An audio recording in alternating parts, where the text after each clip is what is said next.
नमस्कार, आप सभी का बहुत बहुत स्वागत है आपके अपने ऑनलाइन इंस्टीट्यूट निशांत ज्ञान के यूट्यूब प्लेटफॉर्म पर। मैं नितिन उपाध्याय आप सभी का स्वागत करता हूं, अभिनंदन करता हूं आज के अपने इस वीडियो पर। मित्रों, यह जो मेरा प्रयास है, अभी यह प्रयास जो है अच्छे लेवल पे मतलब जितनी पहुंच इसे मिलनी चाहिए अभी तो नहीं मिल रहा है, लेकिन आने वाले समय में आप लोगों का जिस तरीके से इस परिवार के प्रति प्रेम दिख रहा है वो कहीं ना कहीं परिलक्षित होता है। आने वाले समय में आप इसे ऊंचाई तक जरूर लेके जाएंगे। मेरा यह जो प्रयास है, मैंने यहाँ पर लिखा हमारा प्रयास कैसा है। इस प्रयास को आप कमेंट बॉक्स में कमेंट करके हमें बताइए कि किस तरीके से हम आपका सहयोग कर रहे हैं और आने वाले समय में हम क्या करेंगे। आप अवगत हो चुके होंगे अगर आप पिछले कई वीडियो से हमें देख रहे हैं। आज फिर उसी कड़ी में लगातार मैं आपको गाइडेंस दे रहा हूं और इसके बीच में मैंने बताया था कि जैसे ही आपकी सारी चीज़ें इधर सेट हो जाती हैं उसके बाद से आपकी क्लासेज शुरू करा दी जाएंगी, ठीक है। और मैं सभी चीज़ें, जैसे आप अगर कॉलेज नहीं जाते हैं तब भी आप यहाँ से अपने हर एक चीज़, हर एक टॉपिक को कवर कर पाएंगे और आने वाले समय में कुछ बड़ा, जिसे कहते हैं कुछ अमेजिंग करने के विचार आप लोगों के लिए हमारा है और वो तभी रिवील करेंगे जब धीरे धीरे आप लोग आगे बढ़ेंगे, आपका परिवार आगे बढ़ेगा, ठीक है। कुछ ऐसे सवाल थे जिन सवालों का जवाब कुछ ऐसे सवाल थे जिन सवालों का जवाब आपको देना जरूरी था। सबसे पहला जो सवाल था वो था मार्कशीट नंबर और सीरियल नंबर में कन्फ्यूजन। मित्रों, सबसे बड़ी बात यह है कि कुछ लोग हमसे पूछ रहे हैं कि हमारे मार्कशीट नंबर में मार्कशीट नंबर नहीं है या सीरियल नंबर नहीं है या गलती आपने कर दिया है। तो मैंने बताया था कि अगर आपने गलती कर दिया है, कुछ लोग कह रहे थे कि मैं उनके यूट्यूब चैनल पे जाके देखा हो, ऐसा कर रहे थे, आप ऐसा कर रहे हैं, तो भाई आप भटकिए बिल्कुल मत। मैं जो गाइडेंस दे रहा हूँ, जो भी चीज़ें मैं दे रहा हूँ बिल्कुल ऑथेंटिक है। अगर आपको हमारे ऊपर विश्वास नहीं है तो आप उस व्यक्ति से संपर्क करिए जो कॉलेज चलाते हैं, ठीक है। मैं मानता हूँ कि आपको लगता है कि आप गलत बता रहे हैं, ठीक है, तो आप उनसे संपर्क कर लीजिए। मैं हमेशा बताता हूं किसी के ऊपर आपको आंख मूंद कर भरोसा नहीं करना चाहिए। आप ऐसे संस्थान से संपर्क करिए जो इस विषय पर लगातार 3-4 साल से काम कर रहे हैं, ठीक है। तो उनसे आप संपर्क कर लीजिए अगर हमारी बातें आपको गलत लगती हैं। मैंने बताया था अगर आप कहीं मार्कशीट नंबर भरने में, अपना नाम भरने में, पिता का नाम भरने में गलती कर देते हैं, सबसे जो मेजर मिस्टेक मानी जाएगी, बहुत बड़ी मिस्टेक, जिसे ब्लंडर कहते हैं। ब्लंडर का हिंदी मीनिंग होता है बहुत बड़ी गलती, वो होता है मार्क। अगर आपने अंक भरने में गलती कर दिया है तो वो ब्लंडर मिस्टेक मानी जाएगी, ठीक है। अगर आप उसे गलती कर दिए हैं तो आपको दोबारा से फॉर्म भर देना चाहिए, ठीक है। अब कुछ लोग कहेंगे भैया दोबारा से अगर फॉर्म भर देते हैं तो समस्या आ जाएगी, हम रिजेक्ट हो जाएंगे दोनों तरफ से। तो भाई अगर आपने मार्क भरने में गलती कर दिया है तो आप रिजेक्ट पहले ही हैं, ठीक है। अगर आपने गलती कर दिया है फॉर्म भरने में, आप रिजेक्ट हैं, आपका फॉर्म एक्सेप्ट नहीं होगा, ठीक है, पहली बात। दूसरी बात, इसमें करेक्शन का मौका नहीं दिया जाएगा। तो इसके वजह से मैं कहता हूं कि आपका फॉर्म रिजेक्ट ना हो, आप बाद में आपको जो मौका मिला है उससे वंचित ना रह जाए। इस वजह से आपको क्या करना चाहिए, आपको जो है दूसरा फॉर्म डाल देना चाहिए। मोबाइल नंबर चेंज कर दीजिए, ईमेल आईडी चेंज कर दीजिए, आपका फॉर्म जो है नए रजिस्ट्रेशन से खुलेगा और नया फॉर्म आपका सबमिट हो जाएगा। कोई दिक्कत नहीं होगी, पुराना फॉर्म आपका रिजेक्ट माना जाएगा, ठीक है ना। तो मार्कशीट नंबर और सीरियल नंबर की बात बताते हैं। तो मित्रों, जो यहाँ पे मार्कशीट नंबर मांगी गई है वो आपके मार्कशीट के ऊपर वाला जो नंबर होता है वो सीरियल नंबर कहा जाता है, उसे नहीं मांगा गया है, ठीक है। जो आपका मार्कशीट नंबर होता है वो आपके रोल नंबर के बगल में होता है, जहाँ कहा जाता है, प्रमाणित किया जाता है फला फला फला रोल नंबर इतना, उसके बाद मार्कशीट नंबर वहीं दिया रहता है, उसे ही मार्कशीट नंबर कहते हैं। और कई जगह पे मार्कशीट नंबर नहीं है। अगर मार्कशीट नंबर नहीं है तो आप उन्हीं के पास जाइए। फॉर्म तो आप अपने हाथ से भर नहीं रहे होंगे, मुझे भी पता है, तो फॉर्म अपने हाथ से भर नहीं रहे होंगे। फॉर्म ऐसे साइबर कैफ़े वाले के पास जाइए जो फॉर्म भरने में माहिर हो। गलती मत करिए, क्योंकि गलती करेंगे तो आपका 500 रुपया चला जाएगा, आपका फॉर्म रिजेक्ट भी हो सकता है, ठीक है ना। तो मार्कशीट नंबर मैंने बताया। अगर मार्कशीट नंबर आपके नहीं है तो आप जो है मार्कशीट नंबर, अगर आपके ऐसा तो है नहीं किसी मतलब कि किसी मार्कशीट में मार्कशीट नंबर ना हो, रहता है, लेकिन अगर नहीं है तब आप जो है सीरियल नंबर का प्रयोग करिएगा। लेकिन सबसे पहली बात, मार्कशीट नंबर 100% मुझे जहाँ तक उम्मीद है हर एक सर्टिफिकेट में रहता है, ठीक है ना। आगे हम बात करते हैं, उन्हीं से फॉर्म भरवाइएगा जिन्होंने फॉर्म डाला हो। ऐसे व्यक्ति से फॉर्म मत भराइएगा जिन्होंने कभी डीएलएड का फॉर्म ही नहीं डाला है, क्योंकि यहाँ पे अगर आप गलती करेंगे तो आपका फॉर्म सीधे रिजेक्ट हो जाएगा। उसके बाद आपको दोबारा से फॉर्म भरना पड़ेगा, 500 फिर लगेगा। डीएलएड की छात्रवृत्ति, मित्रों सबसे बड़ा मुद्दा यही था, डीएलएड की छात्रवृत्ति। कुछ लोगों ने पूछा भैया अगर हम प्राइवेट करते हैं तो छात्रवृत्ति कितनी आएगी, हम सरकारी करते हैं तो कितनी आएगी। आप सभी लोग जानते हैं जो सरकारी कॉलेज की फ़ीस है वो 10,600 रुपये है। अगर 10,600 रुपये सरकारी कॉलेज की फ़ीस है तो आपका जो छात्रवृत्ति आएगा वो 10,600 से कम आएगा। अगर आपके सरकारी कॉलेज में 41,000 रुपये प्रति वर्ष की फीस है तो 41,000 रुपये से कम ही छात्रवृत्ति आएगी, उससे ज़्यादा नहीं आएगी। ठीक है, इस विषय को लेकर के आप बिल्कुल मत कहिएगा कि ज़्यादा आती है छात्रवृत्ति या कम आती है। आपके जो फीस आपने भरा है उससे कम ही छात्रवृत्ति आती है, कभी कभार गलती से ज़्यादा आ जाए तो अलग बात है। और पिछले 2 वर्षों से डीएलएड में छात्रवृत्ति को लेकर अनियमितताएं चल रही हैं, तो आगे इस उद्देश्य से हम नहीं कह सकते हैं कि छात्रवृत्ति 100% आएगी। ऐसी कोई उम्मीद मैं नहीं कर सकता हूं कि 100% आती है, क्योंकि छात्रवृत्ति किसी बालक का जन्मसिद्ध अधिकार नहीं हो सकता है। मैं एक पॉलिटी का टीचर भी हूं। मैं कभी कभार, आप मेरे पिछले वीडियो देखेंगे तो मैंने संविधान पढ़ा है, उसमें मैंने राज्य के नीति निर्देशक तत्व भी बताया है।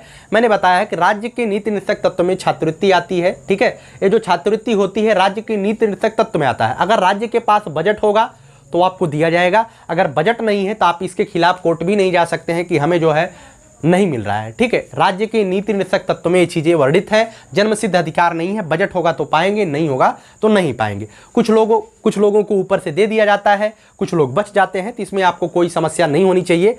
तो इसके लिए आप तैयार रहिएगा कि आपको जो छात्रवृत्ति 2 साल से अनियमितताएं हैं, लेकिन आने वाले समय में अनियमितताएं हो सकती हैं, आपके समय में बाई लक सही हो जाए। ठीक है, आगे बात करते हैं क्या फीस एक साथ जमा होती है। मित्रों, कुछ लोगों ने पूछा भैया आप एक बार 10,000 रुपये वाली बात बता रहे थे। मैं बताता हूं कि पिछले 2019 तक जितने भी बैच चले हैं उसमें काउंसलिंग के समय 10,000 रुपये जमा होते हैं। ठीक है, कितने रुपए? 10,000 रुपये फीस जमा होती है। जैसे 41,000 रुपये आपकी प्राइवेट की फीस है, 10,000 रुपये काउंसलिंग के समय आप जमा कर देंगे तो आपकी जो 31,000 रुपये बचेंगी मात्र वही जमा करनी पड़ेगी। अभी तक यही सिस्टम था, लेकिन अभी कुछ क्लियर नहीं किया गया है कितने रुपए काउंसलिंग के समय लगेंगे, वो काउंसलिंग के समय ही बताई जाएगी। लेकिन पहले 10,000 रुपया लगता था, अभी मैं बता दे रहा हूँ। आगे आने वाले समय में आप तो जुड़े हैं तो मैं आपको अपडेट करता रहूँगा क्या क्या चीज़ें लगेंगी। ठीक है, लेकिन आपका जो 10,000 रुपया अगर काउंसलिंग के समय ले भी लिया जाता है तो आपके फीस से कट जाएगा। जैसे आप डायरेक्ट कॉलेज पाते हैं 10,600 रुपये फीस है, 10,000 कट जाएगा, तो आप जब एडमिशन कराने जाएंगे मात्र 600 रुपया लगेगा। और जब आप प्राइवेट कॉलेज में रहेंगे 10,000 रुपया काउंसलिंग के समय दे देंगे तो आपको जब एडमिशन होगा 31,000 रुपये मात्र फीस जमा करनी पड़ेगी। ठीक है, तो इस विषय को लेकर के आप कंफ्यूज मत रहिएगा, क्योंकि फीस जो है जो आपकी 10,000 के बाद बचेगी वो एक साथ ही जमा करनी पड़ेगी। इसमें कोई शिफ्ट मतलब कि सिस्टम नहीं होता है कि 41,000 को 3 भागों में बांट करके जमा कर दीजिए। ऐसी थोड़ी सी हमें लगता है कि ये समस्या है। कई लोग जो आर्थिक रूप से कमज़ोर हैं वो नहीं दे पाते हैं, लेकिन अब हुआ क्या, मैं कुछ नहीं कर सकता हूँ। ठीक है, तो आपको फीस एक ही साथ जमा करनी पड़ेगी। आगे सबसे बड़ा सवाल जो आप लोगों का हमारे पास आया, भैया डीएलएड के बाद क्या होता है? क्या डीएलएड के बाद सीधे नौकरी मिल जाती है? तो नहीं, डीएलएड के बाद सीधे नौकरी नहीं मिलती है। डीएलएड करने के बाद, डीएलएड जो होता है एक प्रशिक्षण कोर्स होता है, ट्रेनिंग कहा जाता है। इस ट्रेनिंग कोर्स को करने के बाद आप शिक्षक बनने के पात्र हो जाते हैं, लेकिन इससे पहले आपको शिक्षक पात्रता परीक्षा पास करनी पड़ती है, तब माना जाता है आप एक शिक्षक बनने योग्य हो गए। डीएलएड तो महज एक ट्रेनिंग है। तो इसके बाद एक होता है टीईटी, जिसे बोला जाता है टीचर एलिजिबिलिटी टेस्ट। इस 2 वर्ष तो आपका आसानी से कट जाएगा, इसमें कोई दिक्कत नहीं है। लेकिन अगर आप ईमानदारी से मेहनत करते हैं तो टीईटी की परीक्षा आपके लिए कुछ नहीं होगी। टीईटी की परीक्षा आपके लिए कुछ नहीं होगी। और हाँ, एक चीज़ मैं आपको बता दूं, अगर आप निशांत ज्ञान से लगातार जुड़े रहते हैं तो टीईटी की परीक्षा आपके लिए कुछ नहीं होगी। पहली बार में टीईटी को आप ऐसा उखाड़ के फेंकेंगे कि कुछ कहा ही नहीं जा सकता है। लेकिन ईमानदारी आपको प्रशिक्षण के दरमियान दिखाना है। टीईटी में 110 के ऊपर आपको लेके जाएंगे, वादा है हमारा। ठीक है, तो लगातार आप लोग केवल जुड़े रहिए, देखिएगा आगे क्या क्या करता हूँ। ठीक है, ये जो टीईटी की परीक्षा होती है 150 अंक की परीक्षा होती है, महज क्वालिफाइंग नेचर की होती है, अर्थात इसमें पास होना अनिवार्य रहता है। जनरल के लिए 90 नंबर अगर आप पा जाते हैं तो आप पास हैं। ओबीसी, एससी और एसटी के लिए 82 नंबर अगर आप पा जाते हैं तो आप पास हैं। इसके ऊपर आप कितनों भी पाते हैं उससे आपके फाइनल मेरिट में कोई मतलब नहीं होता है, केवल आपको पास करना पड़ता है। ठीक है, उसके बाद सुपर टेट की प्रक्रिया होती है। मैंने पिछले वीडियो में सुपर टेट को क्लियर किया है। इस समय हम केवल यही बता रहे हैं कि आपको टीईटी देना पड़ता है और टीईटी में भी हम आपके साथ रहने वाले हैं। आगे हम बात करते हैं द्विवर्षीय कोर्स 3 वर्ष में समाप्त होगा। मित्रों, काफ़ी लोगों का यह भी सवाल रहा कि भैया अगर सितंबर तक, मतलब कि अगस्त लास्ट तक, मतलब सितंबर तक तो फॉर्म ही अप्लाई होगा तो अक्टूबर तक हमारा कोर्स शुरू होगा। तो आपको मैं बता दूं 2021 से 23 बैच, भले ही 2021 से 23 बैच का नाम देकर के आया है, लेकिन यह जो कोर्स होगा आपका ये लगभग आप मान के चलिएगा अक्टूबर लास्ट से ही शुरू हो पाएगा। ठीक है, अक्टूबर लास्ट से आपका जब कोर्स शुरू होगा तो मान के चलिए आप 2022 में चले गए हैं। ठीक है, तो ये जो कोर्स होगा आपका 2021 से 23 के नाम से भले है, लेकिन यह कोर्स आपका 2024 के अगस्त सितंबर तक जाकर के खत्म हो पाएगा। ठीक है, इससे पहले नहीं खत्म हो पाएगा, क्योंकि 2021 तो आपका समाप्त हो चुका है। समझ में आया? एक कोर्स थोड़ा सा लंबा जाएगा, 2021 से 23 का नाम भले दिया जाएगा, लेकिन एक कोर्स लंबा खींचेगा। क्यों?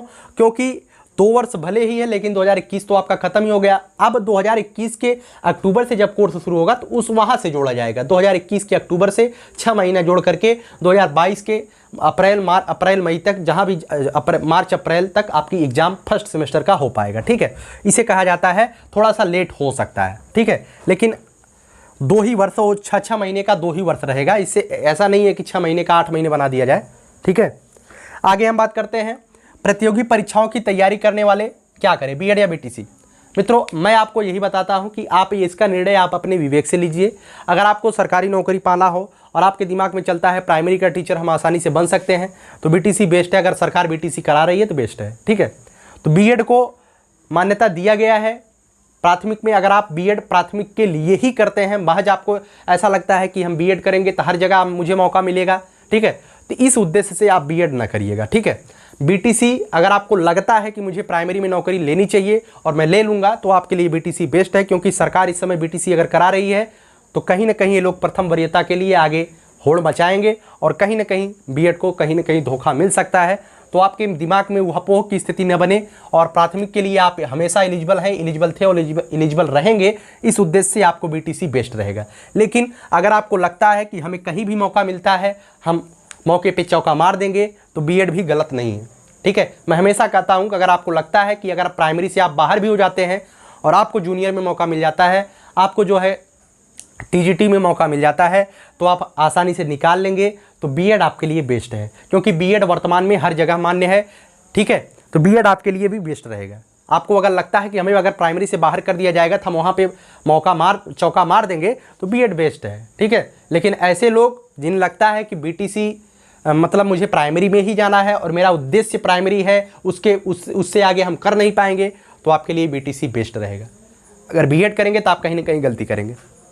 ठीक, आगे जो नई शिक्षा नीति की एक लोग हमसे बता रहे थे, हमारे पास स्क्रीनशॉट लेकर भेजते हैं, उसमें लिखा गया है 2030 तक बीएड इंटीग्रेटेड 4 वर्षीय कोर्स ही मान्य होगा। ठीक है, उसमें यही लिखा गया है।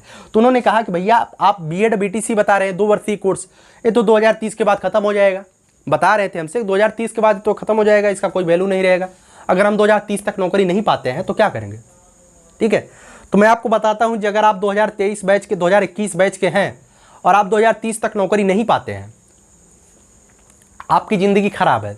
ठीक है, आपको अगर एक दो बार मौका मिलता है, आप नौकरी नहीं पाते हैं, तो आप कभी नौकरी नहीं पाएंगे। इस बात को ध्यान रखिएगा। ठीक है, और फिर मैं एक चीज़ और बताता हूं कि 2030 तक क्या यह कोर्स वैल्यू रहेगा। तो मैं एक आपको उदाहरण देता हूं। 2015 तक बीएड 1 वर्ष का होता था, 2015 के बाद बीएड 2 वर्ष का हो गया। 2019 में भर्ती आती है 69,000 की। क्या ये बताइए 2 वर्ष वाले केवल एडमिशन उसमें अप्लाई करते हैं क्या? 2004 का जो 2005 के 2011 के 2012 के जो 1 वर्षीय बीएड कार्यक्रम था, क्या वो लोग डिफाल्टर हो जाते हैं? बिल्कुल नहीं। ठीक है, जो कोर्स जिसके लिए जिस समय चलाया गया है, वह कोर्स आने वाले समय में उस कोर्स को हटाया जा सकता है, अर्थात उस कोर्स को समाप्त कर दिया जाए, वह कोर्स कोई अन्य विद्यार्थी न कर पाए, लेकिन उस कोर्स की जिस वैल्यू, जिस गरिमा को लेकर के वह कोर्स चलाया गया है, वह कोर्स कभी समाप्त नहीं होता है। समझ में आया इस बात को? तो 2030 तक भले ही बीएड बीटीसी 2 वर्षीय कार्यक्रम समाप्त कर दिए जाएं, लेकिन इस कोर्स की जो वैल्यू है आपके जीवन पर्यंत आपके साथ रहेगी। ठीक है, आपके जीवन पर्यंत आपके साथ रहेगी। लेकिन अब कुछ लोग कहेंगे अगर 2030 तक नौकरी नहीं पाते हैं, तो भैया अगर आप 2030 तक नौकरी नहीं पाते हैं तो आप कभी नौकरी नहीं पाएंगे, सीधी बात। ठीक है, अगर आपको शिक्षक भर्ती में एक मौका मिलता है तो उसी में आप चौका मारिए, नहीं तो समस्या यहाँ पे होती है और होती भी है सबके साथ। और जो आगे हम बताते हैं, ज़्यादातर लोगों का यही कमेंट रहा, जाति, आय, निवास और ईडब्ल्यूएस। कुछ लोगों ने कहा भैया मैं फॉर्म डाल रहा हूँ, मेरा कुछ लग नहीं रहा है, ये आप बताए थे तो बना लीजिए। तो आप इसे बनवाइएगा, अगर जिसके पास नहीं हो तब 30 अगस्त से पहले बनवा लीजिए। फॉर्म भरने जब जाएंगे तब नहीं लगेगा, लेकिन जब आप काउंसलिंग के समय जाएंगे तो वहाँ पे ये चीज़ें लगेंगी या वहाँ पे ये चीज़ें स्कैन होंगी। तो 30 अगस्त से पहले ये चीज़ें आपकी बनी होनी चाहिए, तो आपके पास होना चाहिए। ठीक है, और सभी प्रमाण पत्र 3 वर्ष से पुराने नहीं होने चाहिए। ईडब्ल्यूएस प्रमाण पत्र मात्र 1 वर्ष के लिए होता है। तो ईडब्ल्यूएस प्रमाण पत्र अगर आपका नहीं बना है तो आप बनवा लीजिए। ईडब्ल्यूएस सर्टिफिकेट क्या होता है इसके बारे में मैंने एक वीडियो ऑलरेडी अपलोड किया है, उसे आप देख लीजिए। EWS क्या होता है